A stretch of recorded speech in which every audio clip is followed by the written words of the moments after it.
Hello, everybody. And thank you, as always. Thank you for your patience. Thank you for being here. I'll start with our public safety numbers. As of today, we have uh, 84 homicides in the city of Baltimore, which is a 26% decrease from last year. Non fatal shootings are down 16%. Aggravated assaults are down 10%. Robberies are down 24%. And auto thefts are down 35%. Through this day, we are the safest that Baltimore has been in recorded history over the last 50 years. As I always say, this is progress, but as we round out the summer, we can't and we won't let positive numbers slow down our work and our dedication to driving them down even further because we have a lot more work to do. One life from that lost to gun violence or any violence in Baltimore is one too many.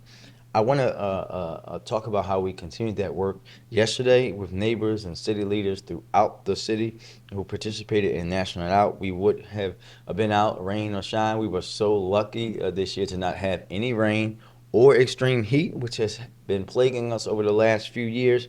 But we had over 60 Baltimore neighborhoods and organizations who held programs and events to bring people safely together to really not just, I said yesterday to many of you all, National Night has really grown in Baltimore to not just be about building relationships, but also about growing and really the highlight of relationships that are built every day in our communities. And we're so happy, and I had such a great time going throughout the city from Park Heights to Cherry Hill to North Baltimore, East Baltimore, and Northeast Baltimore, obviously, as I always in near my home, but it's always a great thing. But with summer, believe it or not, coming to a close, we're excited. I know that every parent excited, as am I, to be staring down the barrel of back to school.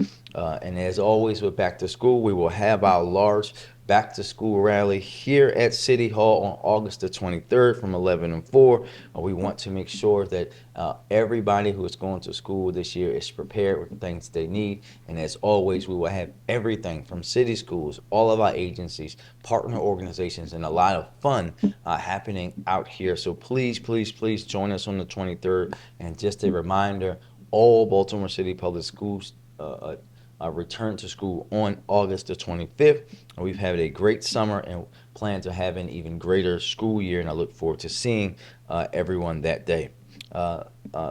Yesterday was just one part of our effort to keep Baltimore safe. We've been out in the community recently, actively listening and intervening all summer. As you know, a year ago, I issued an executive order calling for a comprehensive review of the overdose crisis in the city and a citywide strategic plan to guide our response. A year later, both the mass overdose incident in July and the quick response that followed show exactly why this plan is important to combating the opioid epidemic. And since July 9th, residents have joined the mayor's office and members of the mayor's office of overdose response and community partners at listening sessions held throughout the city. Tonight we'll have the final session of that series, which will be at the Hendon Hopkins Elementary Middle School on Ashland Avenue from 5:30 to 8 p.m. That's at Hendon Hopkins Elementary. We know all of East Baltimore knows where that is. To be clear, this work started a long time ago, before any one incident, and it continues to happen each day. There is no easy fix to this epidemic, and we will not succeed overnight, but over a sustained period of time. But we have never been in a better position to heal the damage done to our community and community members. And finally, I want to provide an update on the Charm City Cleanup Initiative. We know this is the most comprehensive, coordinated cleanup effort that the city has seen in a long time. We launched this program with clear goals: restore pride in the city, make a visible difference for our residents by removing trash, towing abandoned vehicles, filling potholes, all the things that we know we need to do, and to deliver real results, block by block, neighborhood by neighborhood. In just 4 weeks, we've completed work in 47 neighborhoods across the city, from Bella Edison to Westport, and here's what we've accomplished so far. 1,597 areas are cleared of trash and debris. 548 vacant lots mowed, 142 sidewalks and medians that have been maintained. They filled 316 potholes, 272 graffiti tags removed, 400 sanitation code assessments completed, and 176 trees and tree pits pruned and mulch. And that's not all. Today we're announcing a public dashboard where you'll be able to track our progress in real time. You'll be able to see what services have been delivered, where we've been working, and where we are going next. So if you want to see that and track that progress, visit baltimorecity.gov /charm city charm city clean. And again, that's baltimorecity.gov /charm city clean, and we'll make sure that we just tag that on our website as well. But we can't do it alone.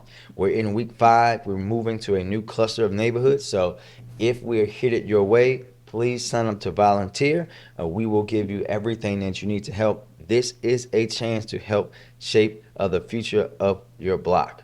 So I we've mentioned this before, but I'm going to reiterate this. I am really proud to announce that we are delivering on the promise, and we'll be officially building a brand new public library in Park Heights.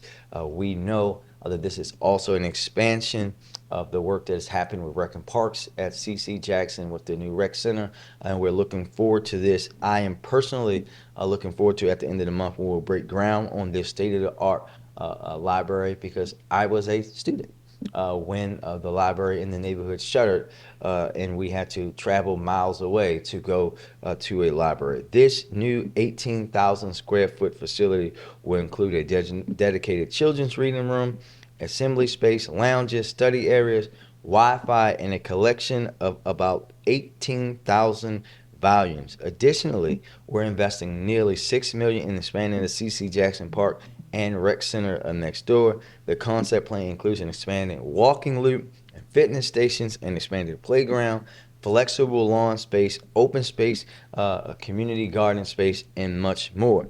This investment, as you know, is really personal to me, because when you grow up in a neighborhood like Park Heights and you saw firsthand the decades of disinvestment and lived those things, saw rec centers like Tawanda close down that we have reopened, saw the library go away that we're now replacing, and see now the development that is coming up out of the ground. I'm really proud of the work that we've done in Park Heights and all throughout the city, but really and in particular looking forward to this, because I know what it will mean for so many families, including young children that live in Park Heights, who are the children of the folks that I grew up with and have seen and heard from many of my former classmates and neighborhood neighbors about how excited they are to see it come as well.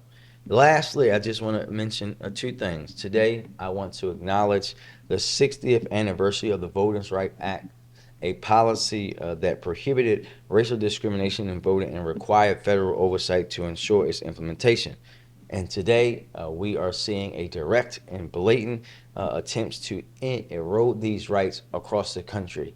And this is, again, a call for all of us to pay deep attention of what is happening, because everybody who lives in this country who registers to vote should have that right to do that without any interference from this government to try to force them to not have that ability. And we just have to be reminded that democracy is on the line. And finally, tomorrow begins the NFL season. The Ravens, albeit a preseason game, will be kicked off right here at home as we take on the Indianapolis Mayflowers as they return to Baltimore. And as always, we'll be glad to send them back home on the Mayflower with an L in their column. Thank you very much. And with that, we'll take questions. We can start here. Or any questions? No. Yeah. It's been, I guess, a couple of weeks now since the mass overdose incident at Penn North. We haven't seen any arrests yet. Where does that investigation stand? And, and are you committed to making sure someone or people are held accountable? Oh, they will be. VPD and our partners are diligently working on that. You know how I operate when you talk about dealing with organizations that are obviously doing things that are illegal and harming people, we're going to do that in the right way. And sometimes the right way isn't as fast as everyone wants, because we want to make sure that we're holding accountable the right people who were responsible for this, and I know that we will. Any additional questions? Oh, you guys can now, it's fine. You can catch. We catch up. But, Baltimore's no longer, I guess yesterday they put out a new list of sanctuary cities from the federal government. Baltimore's no longer on the list. Any response to that? Listen, nothing changes for us. We're a city that supports all of our residents who are here. As I always tell people, if you're here and you're working and you're operating in a legal way, you're not committing any crimes, then Baltimore is going to be here to support you. We don't have the time to really focus on the ever-changing, whether we're on the list or not. Our core values in the city stands. If there are no additional questions, this concludes our DOE presser. Thank you all. Thank you very much.